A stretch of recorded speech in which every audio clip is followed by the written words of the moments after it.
It's our wedding day, why isn't the bride and groom here yet? Hurry up. As I was going about my day as usual, my phone rang. Wondering who it might be, I was told something utterly confusing. Wait, what? I got married 3 years ago. I already have kids, so I had no idea why they were saying I was the bride. Huh? From the other end, there was a momentary silence, possibly as taken aback by my response as I was by their statement. We both seemed puzzled. Just when I thought it might be a wrong number, the caller said something completely unexpected. My name is Katherine Johnson, 32 years old. I'm a middle school teacher and I have 2 children, a 2-year-old and a newborn. Currently, I'm on a 6-month parental leave, dedicating my time to taking care of my kids. I'm really grateful to my workplace for being so understanding and accommodating about taking leaves. Though I've gotten a bit used to parenting since this is my 2nd child, it's still a challenge and I often find myself sleep-deprived. It's wonderful that my children are lively and energetic, but they can be quite noisy and tend to cry a lot, which means I don't get deep sleep. Trying to ensure that my working husband doesn't get sleep-deprived always ends up wearing me out. My husband works as a doctor, and the last thing I want is for him to make decisions with a foggy mind due to lack of sleep. So, whenever our child cries at night, I comfort them in a separate room from where my husband sleeps. My husband might be often busy and not at home, but whenever he's around, he's very involved in childcare. This makes everything feel less overwhelming. On his days off, my husband watches the kids, allowing me to get some much-needed rest. I often find myself thinking how lucky I am to have married such a wonderful person. Our days are hectic, but together, we've managed to build a happy life, supporting and helping each other. Then one day, after I'd managed to get my energetic kids to take a nap and was enjoying a brief moment of relaxation, the phone rang again. Checking the caller ID, I saw the name of a college classmate, which made me feel a bit weary. This classmate's name is Bob Miller. For some reasons, I've always been somewhat uncomfortable around him. Back then, we were both in the same department, aiming to become middle school teachers. We had interacted a few times, and he seemed spirited and motivated at that time. He came across as the life of the party. Since our conversations were mostly about class assignments, I didn't know him that well, and I had no reservations about him. My perception of him changed during our shared internship. During this time, Bob acted self-centered, often disregarding my opinions and even blaming me for his mistakes. No matter how many times I pointed out his errors, he never accepted his faults. It felt like talking to a brick wall, he never listened. He believed he was acting with good intentions, never realizing the inconvenience he caused to others around him. So, even when I corrected him, he remained stubborn, forcing me to clean up after his messes. Thankfully, both our internship supervisor and university professors were understanding and stood by me, allowing me to complete the internship successfully. I grew to strongly dislike Bob after this experience and sighed with relief when our internship ended, thinking I wouldn't have to interact with him anymore. But that relief was short-lived. Because we were at the same internship site, I often found myself dealing with Bob's issues. This, unfortunately, gave him the impression that I was interested in him. He became overly familiar and clingy, acting as though we were in a romantic relationship. I tried clarifying the misunderstanding, but he brushed it off, suggesting that I was just shy. "You're always so kind to me. You like me, don't you?" The only reason I communicated with him was due to our shared internship. Despite my clarifications, his puzzling confidence made him persistently clingy, which really wore me down. No matter how often I told him, his overfamiliarity and closeness always made me uncomfortable. Luckily, graduation was on the horizon, and with the support of my friends, my time dealing with him was relatively brief. My friends played a crucial role in creating distance between Bob and me. After that, due to working at different places, our interactions were limited to distant glimpses during extracurricular activities and school events. Though we hadn't spoken in a decade, I hoped Bob might have matured and reflected on his past actions. However, even the mere thought of interacting with him, especially when tired, was draining. Remembering Bob only brings back negative memories, often filled with miscommunications and having to explain the same thing multiple times. So, I had been avoiding him. But the persistent ringing of the phone disrupted my peace. Thinking it might wake up the kids, I reluctantly answered. Wondering what he could want, Bob's initial words rendered me speechless. "Hello?" After complaining about my delayed response, he said. "It's your wedding day. Why aren't you here? Get here quickly." Wait, what? I got married 3 years ago. His words filled my mind with confusion. I hadn't communicated with him in 10 years, so such a message was utterly unexpected. Baffled, I inquired if he had the right person. Huh? When I informed Bob that I was already married, he seemed confused for some reason. I assumed he would soon realize his mistake and hang up, but instead, he made another bizarre statement. "We're in trouble. Everything for the wedding is set. Just come over quickly." For some odd reason, he seemed desperate to have me at the wedding venue, which left me increasingly puzzled. "You should be talking to your fiance, not me." I thought I was pointing out the obvious, yet Bob kept urging me to come, saying the venue was nearby. I could faintly hear voices in the background, suggesting that the bride and her side of the guest list were absent. Still, I could hear voices from the groom's side showing their confusion. It appeared Bob was genuinely conducting a wedding. Given I had no connection to this and was clearly an outsider, combined with my fatigue from childcare, my patience with Bob's inexplicable behavior was wearing thin. "Listen, I've been married for 3 years and have kids. What are you talking about?" I struggled to comprehend Bob's ramblings, but tried to stay as calm as possible while questioning him. But Bob didn't give a clear answer and just kept insisting I come to the venue. "You have to come. Everything's ready. If you don't, we'll have to pay cancellation fees. Just wear the wedding dress." He persisted. Despite my repeated refusals, citing my existing marriage and current childcare duties, Bob was unyielding. The back and forth continued to the point where I lost my temper and shouted, "Stop calling me with this nonsense." Ultimately, I hung up, frustrated. My rare moment of relaxation was ruined, leaving me in a terrible mood. But why on earth was he so insistent on having me at the wedding? The unknown reason left me feeling uneasy. That night, I discussed the matter with my husband upon his return from work. "That's pretty creepy. Given how he doesn't seem to understand things, we should be cautious," he advised, even suggesting we consult the police. The situation reminded him of stalking cases, and he seemed genuinely concerned. "I don't think we need to go that far," I reassured him. After hanging up the call from Bob, I began to calm down, thinking that it was just a one-time thing. However, with my husband expressing his concerns, I started to wonder if Bob had any sense of common decency. But considering he was a working adult, I felt that perhaps I was worrying too much. Yet, in the following days, persistent calls from Bob confirmed my anxieties, and I realized that my husband's words were not exaggerated. As a result, I decided to be cautious, not venturing out alone, and resolved to contact the police if needed. Ignoring his persistent calls, a few days later, my home intercom buzzed. Curiously, I grabbed my phone to be ready to call for help if needed, and to my shock, there stood Bob. He shouldn't have known my new address since our student days, so seeing him in front of my home sent chills down my spine. Relieved I hadn't opened the door, I inquired about his visit via the intercom. While I'd rather not have responded, he kept ringing the bell, causing my kids to become concerned. "Hey! Since you wouldn't answer my calls, I thought I'd come over and talk directly," Bob said cheerfully, his smile unnerving me. I asked how he knew my address. And he mentioned having asked around our college acquaintances. "It wasn't easy, you know. No one wanted to tell me," he admitted.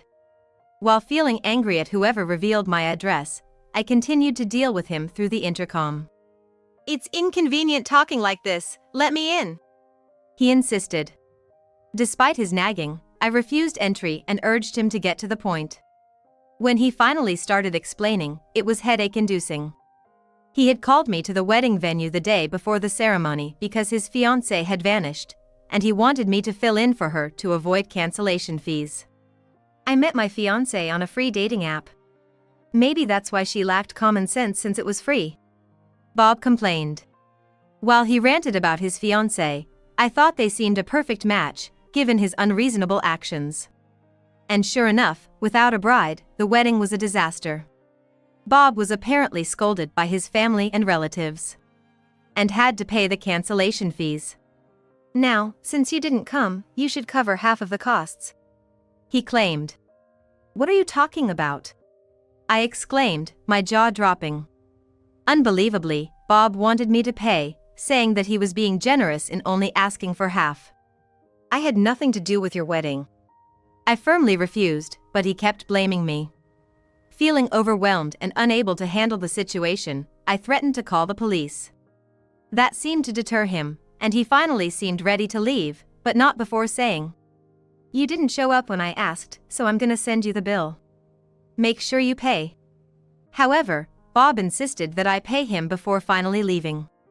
The audacity of his demands, coupled with the fact that he'd come to my house uninvited, left me mentally exhausted. Once I confirmed he was gone, I felt drained and slumped down in relief. Later, a detailed invoice and a letter insisting on how much I should pay were sent to me.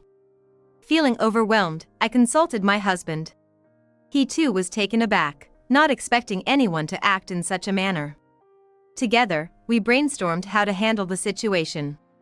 A few days later, after leaving our kids at their grandparents', we headed to the address mentioned in the letter. Upon seeing the address, my husband felt a sense of recognition.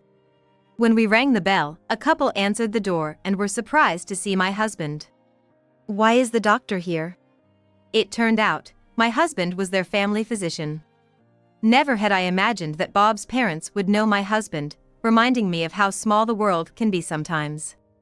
"We apologize for the sudden visit.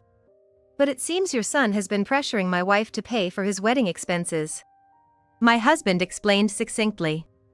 The couple, clearly shocked, hurriedly called Bob. While waiting for him, we provided a more in-depth explanation, showing them the invoice and letter. Seeing the documents, they sighed heavily and looked troubled. "We're so sorry about our foolish son's behavior. We had no idea he was doing something like this," they apologized. Soon, Bob arrived, nonchalantly asking, "Why did you call me back suddenly?" "Oh, did you come to pay?" Thinking we'd come to settle the bill, Bob looked pleased until his father reprimanded him. "What do you think you're doing, demanding money from someone who had nothing to do with your wedding?" Yet, Bob remained unfazed by his parents' scolding. At that point, my husband sternly said, "You've been harassing my wife to pay for your unrelated wedding expenses. We can report this to the police, you know." "Who the hell are you?" Bob responded initially dismissively. But when he learned that the stranger was my husband and also a doctor, his attitude shifted. When my husband revealed the reason for our visit, Bob instantly started to act flustered, trying to dodge the situation. "I wasn't harassing her. She just owes me that money," he declared. Despite our confrontation, he persisted with his demand, coming up with various justifications. It seemed like he genuinely believed what he was saying, making me think this was going to be a long conversation. I was feeling really frustrated. Just listening to Bob's side wouldn't resolve anything. He seemed unaffected even by his parents' scolding. So, I decided to start asking him methodically to understand why this was happening. Although he was a teacher and supposed to be mature, I felt drained having to handle him as if he were a child. "Why didn't you first reach out to your fiancé before contacting me?" "Why?" I asked, believing he would have had numerous ways to contact his intended. I had been too eager to end the call when he'd phoned and hadn't inquired about this. "I tried many times but couldn't reach her. That's why I asked you to stand in," Bob replied nonchalantly. However, when both his parents and my husband gave him stern looks, he finally seemed to feel a bit uncomfortable. Towards me, he had a big attitude and was rather self-centered in his narrative. Yet, when cautioned by my husband, a doctor, he became more subdued. It appeared he respected titles more than people. The realization that such a person was teaching impressionable middle school students made me apprehensive. Still, I continued, now curious about his fiancée. Turned out, he had started dating her about 6 months ago after meeting on a dating app. After introducing her to his family, marriage was expected, and they decided to go with the flow. She apparently didn't have any immediate family, so the wedding talks progressed rapidly. They both had been on board at that time. But then she suddenly said she can't get married and became unreachable. Bob added. We had everything ready for the wedding, and all the guests were invited. It's hard to call it off just because the bride isn't available. He recalled that I worked at a nearby middle school and assumed I'd still be single, hence his call. You had a crush on me, right? So, I thought this would be perfect. Plus, you get to wear a free dress and enjoy a feast. It's all good, right? Hearing Bob's absurd reasoning, I was taken aback. Firstly, I'd never been interested in him, and being assumed as perpetually single was irksome. His parents were clearly shocked by his audacious claims as well. Despite my growing mental distress, I continued to ask questions and eventually found out that his fiancée's name was Lily Young and she worked as a nurse at the same hospital where my husband practiced. I probably know her. I'll let her know. My husband said, a puzzled expression crossing his face after hearing the name of the fiancée. From Bob's explanation, we couldn't grasp the full picture. Thus, we decided to reach out to the fiancé through my husband to discuss the matter. I believed that if the involved parties talked it out, the issue would be resolved. But just when I thought the matter was settled, I received a call from the fiancé a few days later. I heard from the doctor. I sincerely apologize for dragging you into this. Lily, who was Bob's fiancée, apologized in a calm and respectful manner for the chaos caused. Given the impression I had of Bob, I was secretly taken aback by Lily's courteous demeanor. I felt that perhaps my husband's odd reaction when mentioning he knew Lily was because he was aware that she wouldn't behave so irrationally. Lily expressed her wish to discuss the matter in person. I've heard his side, but it's still confusing. I'm sorry, but can we meet to clear things up? Feeling curious about how things escalated to this point, I agreed. We met at Bob's family home, where his parents, Lily, and I gathered to hear the whole story. We were informed that the wedding had actually been called off 2 months prior. Contrary to Bob's claim that it was only the day before, which shocked us. Moreover, after canceling the wedding, they had already paid the necessary fees. After wrapping up these matters, Lily had parted ways with Bob. However, out of the blue, he called her, insisting she attend the wedding ceremony the next day. Having received a sudden call from Bob asking me to stand in as the bride, I could relate to Lily's confusion. We had already canceled the wedding and were no longer seeing each other. When I asked why he was still going through with the ceremony, he just said something like, because it's all set up, which sounded like he was just joking around. I immediately hung up and blocked his number. It became evident that Bob's version of events was far from the truth, leaving everyone dumbfounded. We always thought you two were getting along just fine. Why didn't you tell us when you decided to call off the wedding? His father, still in disbelief, questioned the lack of communication and courtesy. Under normal circumstances, an apology or explanation would be expected. I was planning to come over and explain, but Bob insisted he would handle it. Lily responded. She was aware of how thrilled Bob's relatives had been about the wedding. However, after the breakup, she intended to formally address the matter, but Bob stopped her. You don't need to come over. It'll just upset my parents more. I'll handle it, Bob had told her. That's really lacking in manners, don't you think? She always believed that a final greeting was just common courtesy, but Bob strongly objected to it. Knowing how happy Bob's parents were when the engagement was announced, she just let it be. I should have at least secretly informed you. I'm so sorry. And she apologized for the whole mess. From all this, it became clear that Lily wasn't at fault. But everyone was puzzled why Bob was still preparing for a wedding even after canceling and paying the fees. Having canceled the wedding and breaking off the engagement, there seemed to be no clear reason why Bob still wanted to hold the ceremony. Then, with a straight face, Bob said, "I already told people I was gonna get married. Backing out now would be so embarrassing. That's why I reversed the cancellation."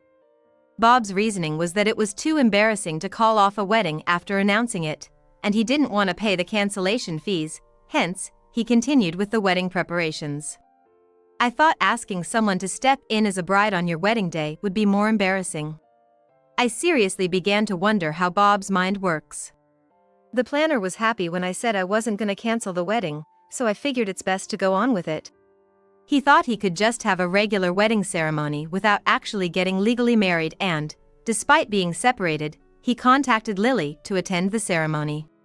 "We have a fancy dress and a feast prepared. Why wouldn't you come?" Everyone was taken aback by Bob's nonchalance. Holding what's supposed to be the most important ceremony of one's life just for show, and not telling even your close family and friends about it? Everyone was furious and demanded Bob to bear all the costs. After all the chaos caused by Bob's recklessness, this seemed only fair. But Bob started whining, claiming he didn't have that kind of money. Yet, where did the money Tom had paid for the wedding cancellation go? If the cancellation was reversed, that money should have been returned, so he should be able to pay for it. While I was pondering this, Lily suddenly grabbed Bob's wrist. "You bought another one, didn't you?" On Bob's wrist was an expensive-looking watch. "The reason I called off our wedding is because of your outrageous spending, Bob. Spending $5,000 on a coat or $4,000 on shoes. I can't be with someone who doesn't listen and spends money recklessly. But it was the last piece and on sale. I had to buy it. I don't have any debts, so what's the big deal?" Turns out, Bob used the cancellation money to splurge on luxury brands. He buys impulsively when he wants something. Certainly, with such behavior, their marital life would have been a tough one. Although he isn't in debt now, it seemed likely he would end up borrowing money just to satisfy his shopping urges. The teacher's salary isn't that high to afford such luxuries. Ordinarily, he'd be bankrupt by now. I wondered where he was getting all this money from. The person who was most infuriated by all of this was Bob's mother. "You don't save, and you don't contribute a cent to the household. Is this where your money has been going?" Bob lived at home because his workplace was nearby, relying on his parents for rent and even groceries. Initially, when he started his job, he wasn't earning much and didn't have significant savings, so his parents didn't particularly ask him to contribute financially to the household. But even after a decade, he still didn't contribute to household expenses and claimed to have no savings. His parents found this strange, but never imagined he was spending on such extravagances. They had been concerned, but trusted Bob when he assured them he was managing his finances and planning for the future. It's natural for parents to trust their grown-up children when they say they're okay. Bob, now in his 30s, neither helped with house chores nor contributed financially, fully relying on his parents. He could afford such luxuries by spending his entire salary on his whims. But with this wedding fiasco and learning about Bob's spending habits, his parents decided they won't pamper him anymore. "Listen here. You'll pay every penny of the cancellation fee yourself. Don't you dare burden others with your problems." Bob's father yelled furiously, and Bob finally fell silent, nodding with a pale face. Later, it turned out that Bob had been asking several people for my address. Among them, someone who found his behavior suspicious reached out to me. Once I explained the situation, word of Bob's misconduct quickly spread among the school staff. From the beginning, parents didn't think highly of Bob at school as he didn't seem to take his students' concerns seriously. Students saw him as a friendly and approachable teacher, but not one to go to with serious concerns. As a result of the circulating rumors and the uncomfortable environment, it seems he resigned from his teaching position. His parents, having had enough of his irresponsibility, seemingly kicked him out of their home. Without any savings, Bob resorted to selling his luxury goods to find a place to live and is apparently now living in poverty. Moreover, he didn't have the money to pay the cancellation fee and ended up in debt. So, it looks like he's gonna be stuck in this poor lifestyle for a while. Because of all this, he apparently doesn't have the energy to come at me with any more crazy ideas. Furthermore, his parents, wondering where they went wrong in raising him, apologized to me. They assured me they'd keep a close eye on him so he wouldn't cause any more trouble. If his stricter parents are now watching over him, I doubt I'll ever encounter Bob again. I finally felt relieved, knowing I wouldn't have to deal with him. As for me, I've been busy with childcare as usual, but with my maternity leave coming to an end, I'm preparing to return to work. I always knew that small actions could lead to unexpected situations, but never thought I'd get dragged into something like this despite being cautious. I hope nothing like this ever happens again, but if it does, I've decided I'll handle it calmly and safely.